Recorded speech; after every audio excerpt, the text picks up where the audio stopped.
Hey everyone, and welcome back to MindFlourish. Have you ever noticed that people who have been through the most sometimes carry a kind of peace that others can't explain? I mean, that's not everyone, obviously, but in many ways, a lot of people have been able to take their suffering and trauma and turn it into resilience. Some people who experience trauma actually deal well with additional trauma later. People like this who have successfully survived the hardest chapters of their lives didn't just heal. They became something the version of themselves before the pain never could have been. And some people don't even know they have this resilience because they still feel the pain. But when they change their focus, how they use their pain changes. So here's my point. There's a concept called post traumatic growth in psychology. And most people have never heard of it because, we spend so much time talking about the trauma and what it takes from you. We rarely talk about what it quietly builds. Post traumatic growth isn't about pretending the pain didn't happen, it's about what emerges on the other side of it. And the research is clear. People who work through their trauma don't just recover, they grow in ways that would have never been possible without going through it. Think about this. Your brain adapted. That's the strength that is actually not quantifiable, but it is actual. First of all, your nervous system changed, and that change was actually really intelligent. During and after traumatic events, your brain physically rewires itself. You might notice, that you're more sensitive to a tone of voice, right? And you scan rooms every time you enter them.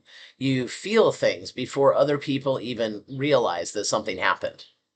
You've probably been told that that's anxiety, or maybe people have told you that you're just too much, right? But here's what that actually is. Your brain learned to protect you in an environment where danger was real. Your brain is trying to protect you now, not torture you. That hypervigilance, that sensitivity was once a survival skill. And survival skills don't disappear just because the danger does, they evolve. Awareness gives you control. When you understand why your nervous system responds the way it does, you stop fighting yourself and you start working with yourself. That sensitivity isn't a flaw, it was intelligence in disguise that you're now building into a real strength, a real resilience. Real resilience isn't silence, it's integration.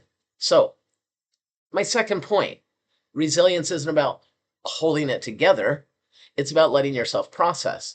There's a version of resilience that looks like strength, but it's actually suppression. The person who says, I'm fine, and never speaks of it again. And for a while, that might work, but your body has kept the score on that trauma.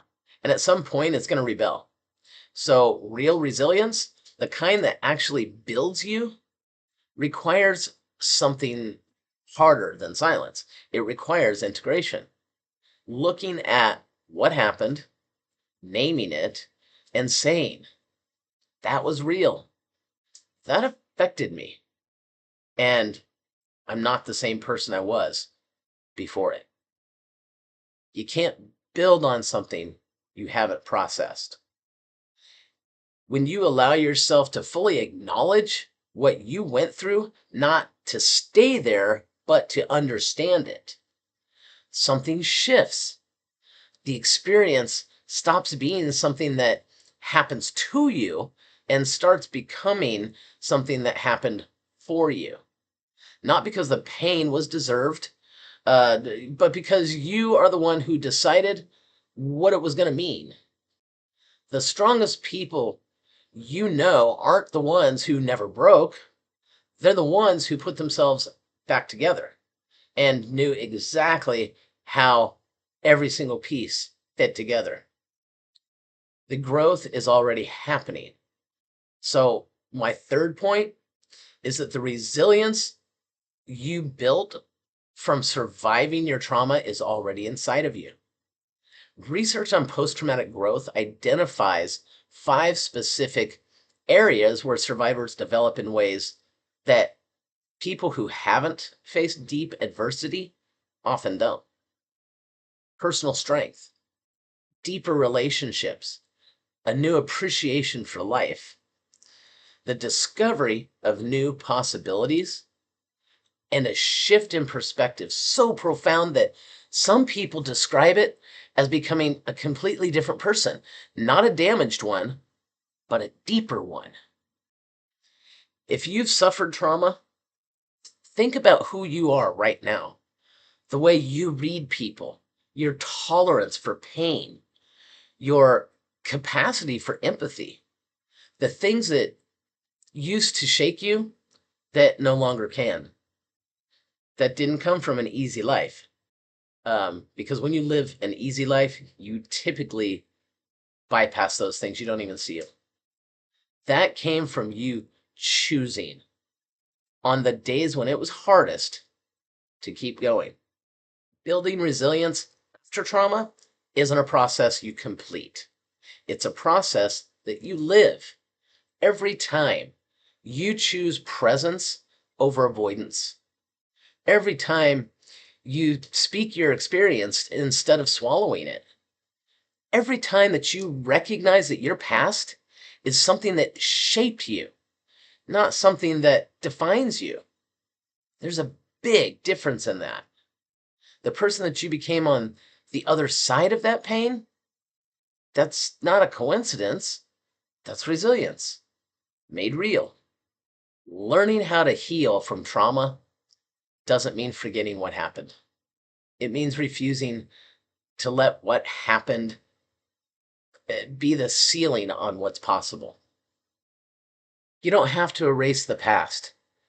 You just have to stop letting it be louder than your future.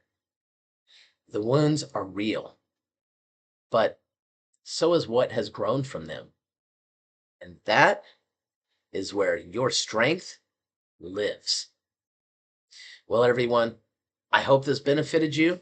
Please like, subscribe, and definitely leave a comment. And I hope that you have an awesome and amazing day. Take care.